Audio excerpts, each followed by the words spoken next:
Welcome back to ESBR Boxing's YouTube channel. Delighted as always to be joined by Elliot Grigg, which means we are indeed in preview mode. Before we get started on this massive preview, this undisputed world title fight, Elliot, if you are watching this video and you haven't already, please do subscribe to the channel. There's a little box in the corner, either below mine or Elliot's window. I'm not quite sure which side we're on, but if you just hit that, subscribe to the channel, it'd be greatly appreciated. We've got you covered from all angles of boxing content, interviews with fighters, big fight breakdowns, reviews, previews, anything you can think of, we've got you covered. So yeah, don't miss out on any of our content, which leads me on to this video, Elliot, which, as I mentioned, is a preview for the upcoming undisputed world super middleweight title fight between Saul Canelo Alvarez and Edgar Berlanga. We'll come on to the fight in a minute, mate, and give our predictions and stuff at the end, like we do, like we always do. But like we do so now, kind of, we don't like to beat around the bush. We like to ask the pressing questions. And Canelo's fighting Edgar Berlanga this weekend at the T-Mobile Arena in Las Vegas. My question for you is, mate, is he ducking David Benavidez? My apologies. Is Canelo ducking David Benavidez, and is that why he's fighting Berlanga instead?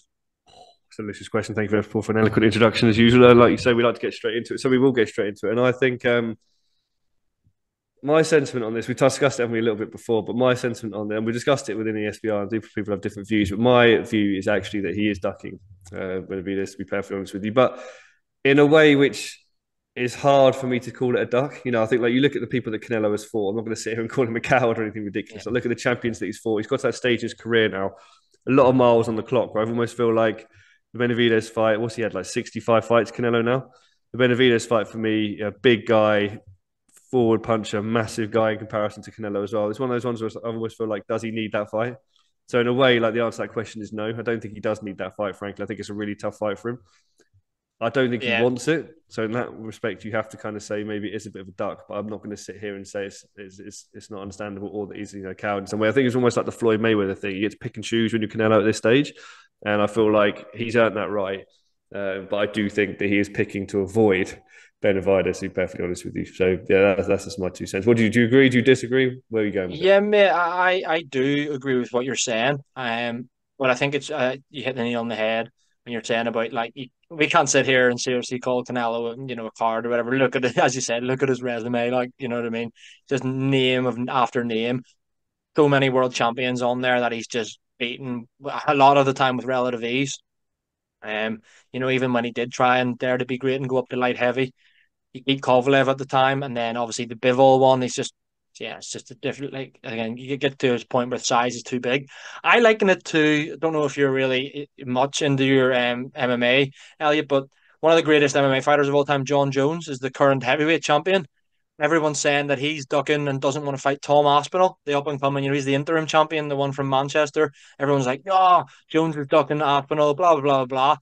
And but it's one of those where, at that stage of his career, why does he have to fight him? He just wants to fight one more guy, cement his legacy as one of the best fighters ever.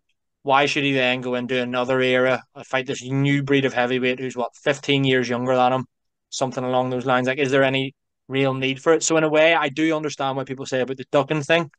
But at the same time, you're like, you kind of deserve, looking at your resume and your body of work, you kind of deserve a couple of, you pick them out, pick them yourself. So in that sense, I can't really call him hard or like he's ducking Benavidez. But at the same time, I do think he is actually ducking Benavidez. Does that make sense? It's a difficult one. I think the size difference here between Canelo and Benavidez is mental. I think Yeah. Benavidez brings a lot of problems to the table, but it doesn't bring a whole lot of risk reward kind of thing. He doesn't have a belt. He's never had a belt.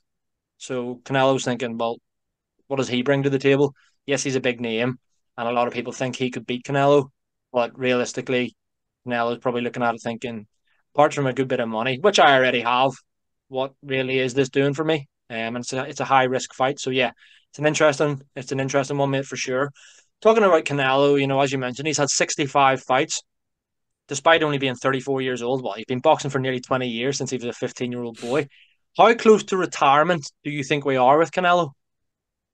I'll tell you what, Paul, you're nearly putting me in retirement. These are some of the hardest questions you've hit me up with on these previews. I think it's tough because for me, it's tough because I look at it and go, on the one hand, I see Canelo as being one of those, like, Mexican fighters that just loves fighting. irrespective of how much money he's got in the bank, just continue fighting to the point where almost boxing will have to retire him. So I'm talking like even like into his 40s, maybe, or like later, definitely late 30s. I can see him fighting. But equally, another part of me thinks, would he want to tarnish his legacy and start losing to guys that he obviously previously would have beat? So maybe would he actually check out? I know he's obviously got a young family as well. Would he check out in a couple of years, maybe, if he wasn't necessarily the main draw, maybe gets like 36, 37? Would he just think, I've achieved everything? To be honest, I'm really struggling to pick which way I actually believe he'll go on that one. I really am. I think, obviously, I don't think we're near that near retirement, to be honest with you. I think we've got at least maybe 3, 4 fights, 5 fights left. It depends, obviously, also what happens with this relationship with Turkey and, with the Saudi cards as well. Obviously, that's been a bit fractious, hasn't it, as well recently? But whether that sort of comes round and he can make those super fights, and whether something can be happened and he goes and, fights Crawford or whoever, or, goes back up and fights Bivol or fights whoever he's never going to fight next. But I think we've got, undisputed champion, super middleweight. It's going to be hard to see him relinquishing that necessarily. So I think we're in for at least another few years, to be honest with you. But I don't know when he hits that 37, 38 point, the version we get there, whether it will stay around or whether it'll bow out. But I don't know about yourself. What do you think? Yeah, I don't think it'll be soon, but part of me does think there's definite signs of Canelo slowing down of late. Like you look at his past, what, 5 fights, all have gone the distance, or is it 6 fights? He's not really stopping people anymore. He's winning with beautiful boxing, and he's winning the fights, bar the Bivol one, of course, but he's just not stopping as many people. Could you say it's the level of opposition? Maybe it's the size thing, or is he just not the fighter he was even, pre-Golovkin, let's say, or around the Golovkin time?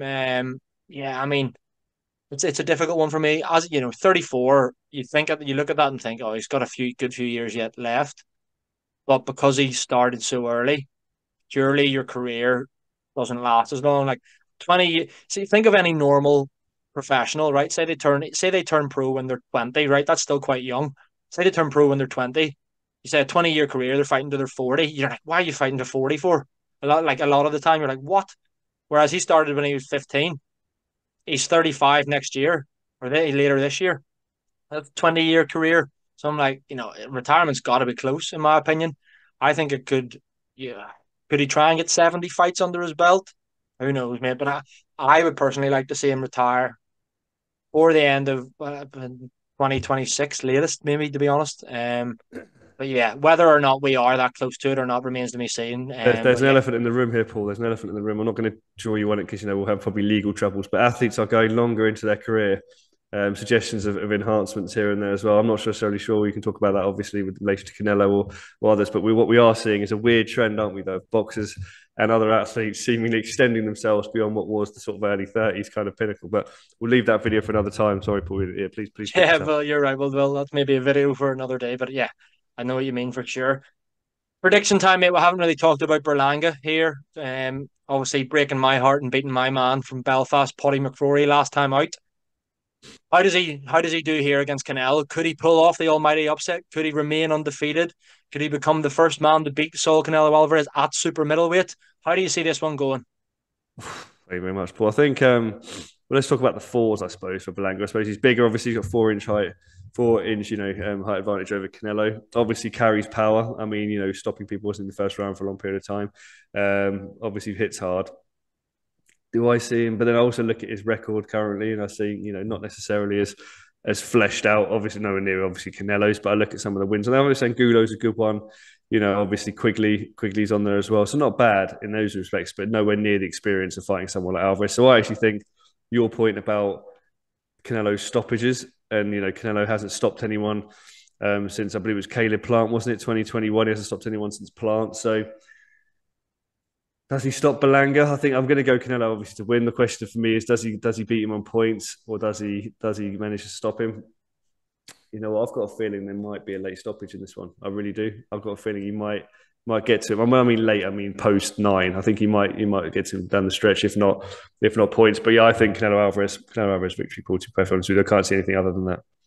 Yeah, I agree, mate. Canelo all day for me here. I think I'm going to go stoppage as well. Funny that we're both going for a stoppage, despite him not having had one for guts of 4 years. I think it could come a little earlier than that. I think Berlanga is very basic, very easy to hit. Question marks over the chin will remain to be seen. Question marks over the heart. Just my opinion on it. I think when the going gets tough and Canelo will land at will, basically, in my opinion. I think Berlanga could be dangerous for the few early rounds, but ultimately I see Canelo stopping him in round 68 around that time. And yeah, just kind of making a bit of a statement, but I don't really see Berlanga as a really massive threat, to be quite honest with you. So yeah, remains to be seen.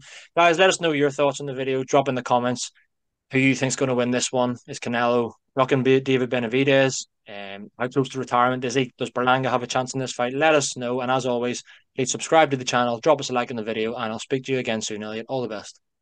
Thank you very much, Paul. And as always, guys, thank you very much for watching.